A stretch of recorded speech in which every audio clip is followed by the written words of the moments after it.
DRDO ने हाल ही में तीसरी पीढ़ी की एमपीएटीजीएम मिसाइल परीक्षण के दौरान किस जिले की रक्षा प्रयोगशाला द्वारा विकसित थर्मल टारगेट सिस्टम का उपयोग किया है? आंसर जोधपुर।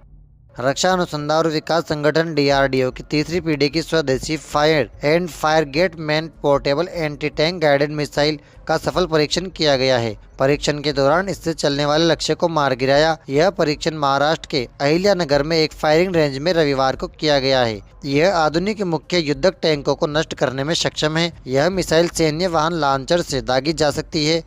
इसे कंधे पर रखकर भी दागा जा सकता है। यह तीसरी पीढ़ी की fire and forget missile है, यानी इसे दागने के बाद सैनिकों को उसे कंट्रोल करने की ज़रूरत नहीं होगी, यानी टैंक के ऊपर वाले हिस्से पर वार करती है जो सबसे कमज़ोर होता है। रक्षा अनुसंधान विकास संगठन भारत सरकार के रक्षा मंत्रालय के अधीन एक प्रमुख एजेंसी है जो देश की रक्षा के लिए सैन्य अनुसंधान और प्रौद्योगिकी के विकास के लिए जिम्मेदार है। इसकी स्थापना 1958 में हुई थी और इसका मुख्यालय नई दिल्ली में है, जो आत्मनिर्भरता और स्वदेशी विकास के लक्ष्य के साथ वैमानिकी, आयुध, इलेक्ट्रॉनिक, मिसाइल और नौसेना प्रणालियों जैसे विभिन्न क्षेत्रों में अत्याधुनिक रक्षा प्रौद्योगिकी का विकास करता है।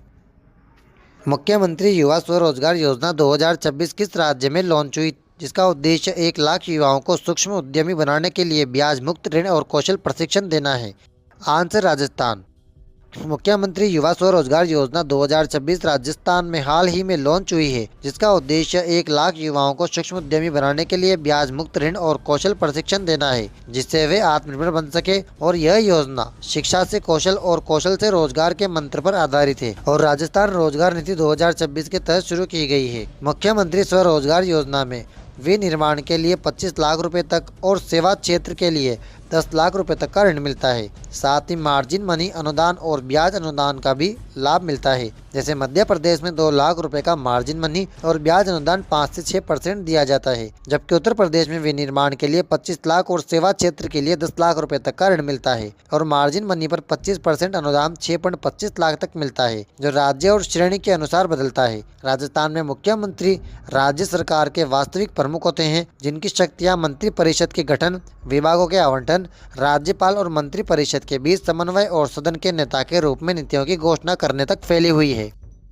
राजस्थान रोजगार नीति 2026 के तहत सरकार कब तक रोजगार और उद्यमिता पर केंद्रित नीतियों के जरिए 15 लाख नए रोजगार के अवसर पैदा करने का लक्ष्य रखती है?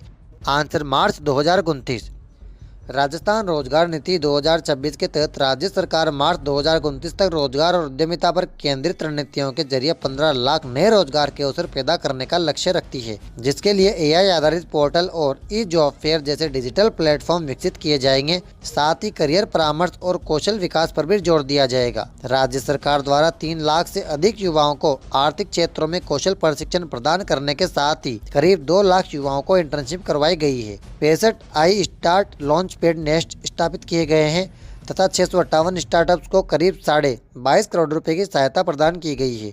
उन्होंने कहा कि मुख्यमंत्री युवा संबल योजना के अंतर्गत राज्य सरकार ने अब तक कुल 4 लाख से अधिक युवाओं को 1150 करोड़ रुपए से अधिक राशि भत्ते के रूप में वितरित की है। राजस्थान युवा नीति 2026 जारी की है। इस नीति के तहत शिक्षा और कौशल विकास के माध्यम से युवाओं के उभरते क्षेत्रों में अवसरों का विस्तार किया जाएगा। साथ ही उनका व्यक्तित्व विकास कर स्थानिक शासन व निर्णय प्रक्रिया में उनकी भागीदारी भी बढ़ाई जाएगी। इस नीति में युवा अनुकूल स्वास्थ्य सेवाओं और खेलों के विस्तार, लैंगिक हिंसा की रोकथाम, युवा कलाकारों के संवर्धन के साथ ही सतत विकास में युवाओं की भूमिका पर विशेष जोर दिया गया है। हाल ही में मेज और कुरेल नदी पर राज्य के किस जिले में एक हाई लेवल ब्रिज का निर्माण कार्य प्रगति पर है? आंसर बूंदी। राजस्थान में मेज और कुरेल नदी पर बूंदी जिले में एक हाई लेवल ब्रिज का निर्माण कार्य प्रगति पर है, जिससे आसपास के गांवों का कोटा लालसोट हाईवे से संपर्क सुधरेगा और समय की बचत भी होगी। यह ब्रिज करीब 38 करोड़ रुपए की लागत से बन रहा है और काम तेजी से चल रहा है, जिसे जल्द पूरा करने की उम्मीद है ताकि बारिश में आवागमन बाधित न हो और पुराने सकरे पुलिया में होने वाले हादसों को रोका जा सके। पहले मेज नदी पर बना पुराना पुलिया सकरा था, जिससे बारिश में पानी भरने पर आवागमन बंद हो जाता था और कई हादसे भी हुए थे, जिसमें एक बस का हादसा भी शामिल है। सुविधा और सुरक्षा: नए हाई लेवल ब्रिज से जयस्थल, हणोतिया, खटखट जैसे क्षेत्रों में लोगों को कापरेन और लाखेरी जाने में सुविधा होगी, जिससे लगभग 25 किलोमीटर की दूरी कम हो जाएगी और आवागमन सुरक्षित बनेगा। कोटा लालसोट मेगा हाईवे पर पापड़ी गांव के पास मेज नदी पर 37.50 करोड़ रुपए की लागत से बन रहा हाई लेवल ब्रिज अब पूरी तरह तैयार हो गया है।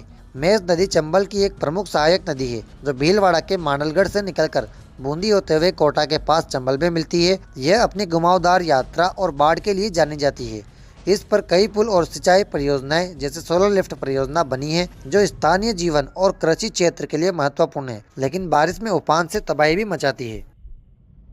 राजस्थान में सबसे ज्यादा रॉकेट और मिसाइल परीक्षण किस जिले के पोखरण फायरिंग रेंज में किए जाते हैं? क्योंकि यह थार रेगिस्तान में स्थित है जो आबादी क्षेत्र से काफी दूर है। आंसर जैसलमेर।